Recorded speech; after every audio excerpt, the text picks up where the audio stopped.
ம். தேவனுக்கு பிரியமானவர்களே, உங்க எல்லாருக்கும் தேவனுடைய நாமத்தினால நன்றி.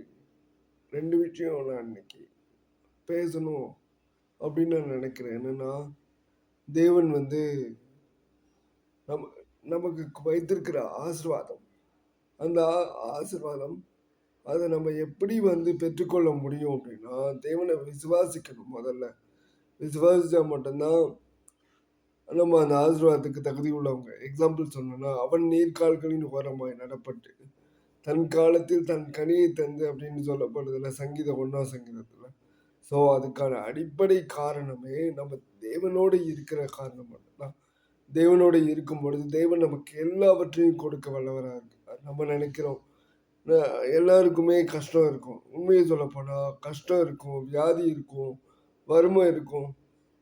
ஐ மீன் பெரிய பெரிய பெரிய பணக்காரங்களுக்கு கூட பல்வேறு சிக்கல்கள்லாம் இருக்கும். ஆனா தேவனுடைய சமாதானம் நம்மகிட்ட இருக்கும். தேவனுடைய சமாதானம் மட்டும் இல்ல, தேவனுடைய பிரசன்னம் நம்ம கூட இருக்கும். "என் சமூகம் உனக்கு முன்னே செல்லும்" அப்படின்னும்போது, அது தேவனுடைய தேவனுடைய ஆசீர்வாதத்த நம்ம பெற்றுக்கொள்ளக்கூடிய அளவுக்கான தகுதிய நம்ம வளர்த்துக்கிட்டா மட்டும் தான், அது நமக்கு கூட வரும். ஐஸ்வர்யம் கிடைக்கும். ஆசீர்வாதம் இல்லாம இல்ல. கிறிஸ்தவ வாழ்க்கையில ஆசீர்வாதம் இல்லாம இல்ல. ஆனா தேவன் வந்து அதுக்குன்னு ஒரு தகுதி வச்சிருக்காரு. அந்த தகுதிக்கான நம்ம வளர்த்துக்கணும். அதாவது ஆசீர்வ ஆசீர்வாதம் வேணும் அப்படின்னா, அது தேவனுடைய அனுக்கிரகம் தான். எஸ். அது நீதிமொழிகளே சொல்லியிருக்கு.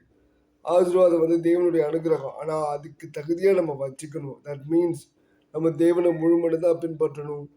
இன்னொன்னு, எந்த நிலையிலயும் நம்ம வந்து ஆ தேவனுக்கும் ஊழியம் செஞ்சு, உலக பிரகாரமாவும் ஊழியம் செய்ய முடியாது. நம்ம 2 எஜமானுக்கு வேலை செய்ய முடியாது, கூடாது. அது அதனால தான் சொல்றேன். தேவன நம்ம முழுமையா நம்பணும். தேவன நம்ம முழுமையா வந்து விசுவாசிக்கணும். அப்பதான் நம்மளுக்கான ரட்சிப்பு முழுமையடையும். நமக்கான தேவைகள் சந்திக்கப்படும். முதலாவது தேவனுடைய ராஜ்யத்தையும், நீதியும் தேடுங்கள். அப்பொழுது உங்களுக்கு இவைகள் எல்லாம் கூட கொடுக்கப்படும். அதாவது நம்ம நீதியும் அதாவது எப்படின்னா நீதிய தேடணும். நீதினா தேவனுக்கு பிரியமான நீதி எதுவோ, உலக பிரகாரமா நம்ம இயேசு கிறிஸ்துவ நேசிச்சா மட்டும் போதாது. எப்படின்னா, தேவனுக்குரிய நீதி அத நம்ம வந்து செயல்படுத்தணும். உலக பிரகாரமா நம்ம வந்து எப்படி இருக்கோன்றத வந்து எப்படின்னா, தேவன் தான் முடிவு பண்ணணும். நம்ம என்ன நெனைக்கிறோம், அ ஒரு அயக்காரர் போய் வந்து நான் எல்லாத்தையுமே பண்ணிட்டேன்.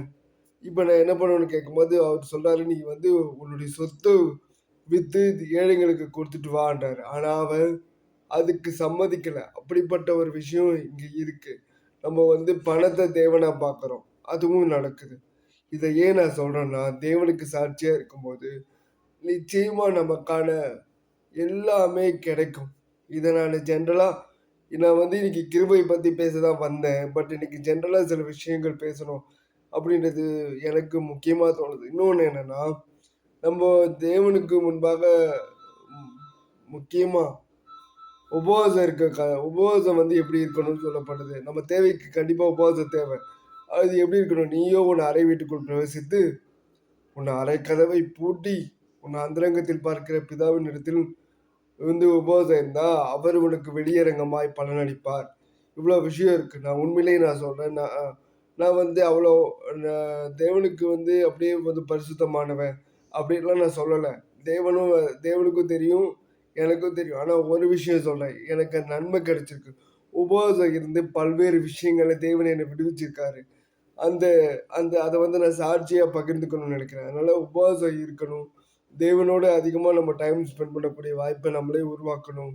இன்னொன்னு, நான் வந்து 2 காரியங்களுக்காக தான் இந்த யூடியூப் வந்து தேவன் கண்டிப்பா ஆசீர்வதிக்கணும். உங்களுக்கு பிரயோஜனமா இருக்கணும்னு நீங்க ஜெபம் பண்ணிக்கங்க. நானும் பிரேயர் பண்ணி நல்ல நல்ல வீடியோக்களா போட ட்ரை பண்றேன். ஆனா ஒண்ணு, இது யாருக்காவது ஒருத்தருக்கு பிரயோஜனமா இருக்கும்னு நம்பி தான் இந்த யூடியூப் நான் ஆரம்பிச்சிருக்கேன். நான் வந்து சப்ஸ்கிரைபர் வேணாம் அப்படின்லாம் நான் சொல்லல. அதாவது அதுவும் நோக்கம் தான். ஆனா அத விட பெரிய நோக்கம், தேவன் என்னை ஆசீர்வதிப்பார். தேவன் என்னை வந்து இது எல்லாத்தையும் கூட கூட்டி தருவார்ன்னு நான் நம்புறேன். ஏன்னா, இல்லாதவைகளை இருக்கிற போல வந்து அழைக்கிற தேவன். அதனால நான் இதுக்கு யோசிச்சு, இதுக்காகவே நம்ம வீடியோ பண்ணணும். இது இருந்தால் தான் நம்ம வீடியோ பண்ண முடியும்னு நான் நினைக்கல. நினைக்கிறது ஒன்று தான். தேவனுடைய சத்தியத்தை நம்ம இருக்கிற வரைக்கும் சொல்லுவோம்.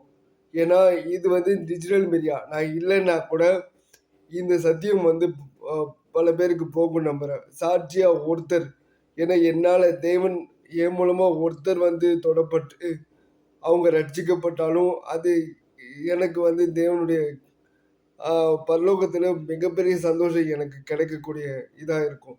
அவ்வளோ பெரிய வந்து நான் வந்து உத்தமன் அப்படின்லாம் சொல்லல. ஆனா, இந்த உத்தமன் ஐ மீன் தேவனுக்குள்ள பரிசுத்தமாக தினமும் முயற்சிட்டு இருக்கேன். ஸோ, அதனால நாம முடிஞ்ச வரைக்கும் கிறிஸ்தவத்த பத்தி சொல்லுவோம். அது மட்டும் இல்ல, இன்னும் வெளிப்படையா சொல்றேன். கிறிஸ்தவத்த வந்து அ எப்படியெல்லாம் பரப்ப முடியுமோ நம்ம பரப்புவோம். நன்மைய தேடுவோம். நம்மளால முடிஞ்சத மத்தவங்களுக்கு செய்வோம். நம்ம ஃபேமிலிக்கு வந்து ப்ரேயர் பண்ணுவோம். இது எல்லாமே ஒரு பார்ட் தான். நான் அதுக்கு மேல வந்து ஒரே ஒரு விஷயம் மட்டும் சொல்லிக்கிறேன். எல்லாருக்காகவும் நம்ம ஜெபம் பண்ணணும். இந்த நாட்டினுடைய பிரதமர், முதலமைச்சர் எல்லாருக்காகவும் ஜெபம் பண்ணணும். அது ரொம்ப கடமையா வச்சுக்கோங்க. ஏன்னா, கடைசி காலத்துல இருக்கோம். இந்த தேசம் ஆசீர்வதிக்கப்படணும். தேவன் இந்த தேசத்தை ஆளுகை செய்யணும். அப்படின்றத மட்டும் மனசுல வச்சுக்கோங்க. மத்தபடி எதுவும் இல்ல. எனக்காக ப்ரேயர் பண்ணிக்கோங்க. இந்த வீடியோ புடிச்சிருந்தா லைக் பண்ணுங்க, ஷேர் பண்ணுங்க, சப்ஸ்கிரைப் பண்ணுங்க. தேவன் உங்களோடு இருப்பாராக. எனக்காக ப்ரேயர் பண்ணுங்க. நன்றி. நீங்க என்றென்றும் ஆசீர்வதிக்கப்பட என்னுடைய ப்ரேயர்லயும் நான் உங்களுக்காக ஜெபம் பண்ணிக்கிறேன். நன்றி.